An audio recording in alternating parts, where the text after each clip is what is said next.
Hello friends, welcome to due decoded. आज हम इस वीडियो में कवर करेंगे ऑडिटिंग इन ईडीपी इन्वायरमेंट, जो एक ऑडिटिंग का यूनिट 1 का ही पार्ट है। तो इसका चलिए मीनिंग हम पहले देख लेते हैं। मीनिंग होता है एन ईडीपी यानी electronic data processing environment refers to system where organization use computer for financial statement preparation। EDP environment एक ऐसा इन्वायरमेंट है जहाँ की ऑडिटर्स जो होते हैं या ऑर्गेनाइजेशन जो होती है वो फाइनेंशियल स्टेटमेंट प्रिपरेशन के लिए कंप्यूटर का यूज करती है। आइए इसका की फीचर देख लेते हैं। की फीचर में पहला होता है ईडीपी इंफ्रास्ट्रक्चर। ईडीपी इंफ्रास्ट्रक्चर का क्या मतलब, ईडीपी का इंफ्रास्ट्रक्चर क्या है? तो पहला इसमें है आपका हार्डवेयर। हार्डवेयर इंक्लूड्स पीसी जो हमारा कंप्यूटर होता है, LAN, remote PC, distributed data processing and EDI. Second is operating system. Operating system का आप एग्जांपल देखते हैं, विंडोज हो गया, माइक्रोसॉफ्ट ऑफिस हो गया, डॉस हो गया, लिनक्स हो गया। Third is application software. Application software include programming like tally, compiler and user software. Tally compiler जो हम यूज करते हैं फाइनेंशियल स्टेटमेंट बनाने के लिए, जो भी सॉफ्टवेयर हम यूज करते हैं उसको एप्लीकेशन सॉफ्टवेयर की कैटेगरी में आ जाता है। सेकेंड देखें तो lack of document and transaction trials. Data is fed directly into computer without physical trials, increasing error risks। बिना फिजिकल ट्रायल के अगर हम डाटा को किसी भी कंप्यूटर में फिट कर देते हैं तो वहाँ पे हमारा एरर का रिस्क इंक्रीज हो जाता है। सेकेंड इज ऑडिटर में request retention of specific data for examination. Third part देख ले तो थर्ड है हमारा concentration of information processing. Processing is hardly by few individuals increased fraud risk due to exclusive control। जो कि हम कंट्रोल किसी फ्यू इंडिविजुअल के हाथ में दे देते हैं तो हमारा फ्रॉड होने का चांसेस बढ़ जाता है। Fourth is possibility of error. Error in programming can lead to incorrect processing. अगर प्रोग्रामिंग में ही कोई एरर हो तो उससे हमारा जो प्रोसेसिंग डाटा होता है वो इनकरेक्ट हो सकता है। Data alteration by unauthorised individuals pose risk. अगर कोई डाटा अगर कोई सॉफ्टवेयर अनऑथराइज्ड इंडिविजुअल के हाथ में चल जाता है तो उसका डाटा ऑल्टर भी कर सकते हैं। फोर्थ होता है greater supervision. Enables effective management review and control using analytical tool. हम एनालिटिकल टूल यूज करके डाटा को सुपरवाइज करते हैं। Next one is advantage of EDP system in auditing. Reliability. EDP system executed task as program ensuring consistency more than manual. Manual system से जो हम किसी भी ऑडिटिंग का टास्क परफॉर्म करते हैं उससे ज्यादा रिलायबल होता है कि हम उसको डेस्कटॉप पे करते हैं तो ईडीपी सिस्टम में करते हैं तो। Second is in-built control procedure.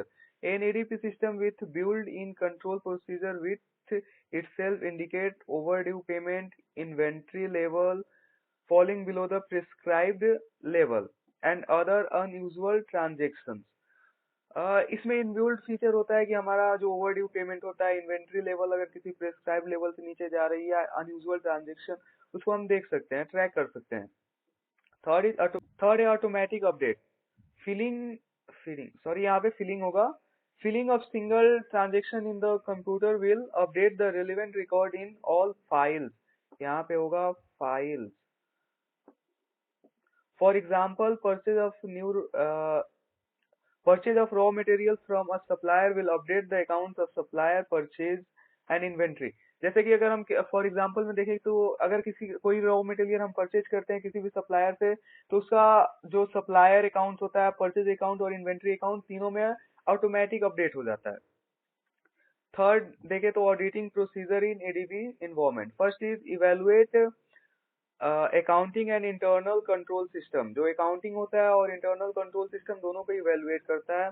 Access restriction access पे रिस्ट्रिक्शन रहता है। Secure hardware files and password control access right. Second is error deduction and correction. Error को डिटेक्ट करता है और उसको करेक्ट करता है। System reception proper arrangement to handle interruptions like power failures. Fourth is accuracy of outputs. Validate outputs through manual comparison and process control. Next one is data secretary. Maintain backups, ensure proper custody of software, secure codes and avoid unauthorized access. Data को हमारे ये secure करता है. Second है assess risk. Risks include system change, hardware, software malfunction. जो हमारा risk होता है वो बढ़ जाता है अगर हम सॉफ्टवेयर चेंज करते हैं या हार्डवेयर या सॉफ्टवेयर में कोई मालवेयर आ जाता है या वायरस आ जाता है तो. Next one is address risks affecting all accounts and specific accounts. Next one is unauthorized access to computer program and file. Fourth one is auditor approach in EDP environment. Auditor का दो approach होता है. First is traditional approach and second is modern approach. चलिए हम पहले traditional approach को देखते हैं. तो ट्रेडिशनल अप्रोच में auditor print out as if the information was processed manually. Second is flows misses evaluating internal controls may waste the time on manual check. जो is modern approach. Evaluate EDP internal control extensively. Second is use computer assistant audit technique CAT. Computer assisted audit techniques एक techniques होता है जो कि हम लोग modern approach में use करते हैं. Next one is test centre. Prepare transactions to test client program. Next one is modified test data. Compare actual and simulated transactions output. Next one is audit software. Use generalise और specific audit software for task like data summarisation and correctiveness verification. जो modern approach में हम लोग software का use करते हैं data को summarise करने के लिए, उसको वेरीफाई करने के लिए वो करेक्ट है या नहीं है. तो आज का वीडियो यहीं पे खत्म होता है और नेक्स्ट यूनिट का वीडियो बहुत जल्दी हमारे यूट्यूब चैनल पे आ जाएगा. तो हमारे साथ बने रहिए और अगर वीडियो अच्छी लगे तो अपने दोस्तों के साथ शेयर करें और चैनल को सब्सक्राइब करें.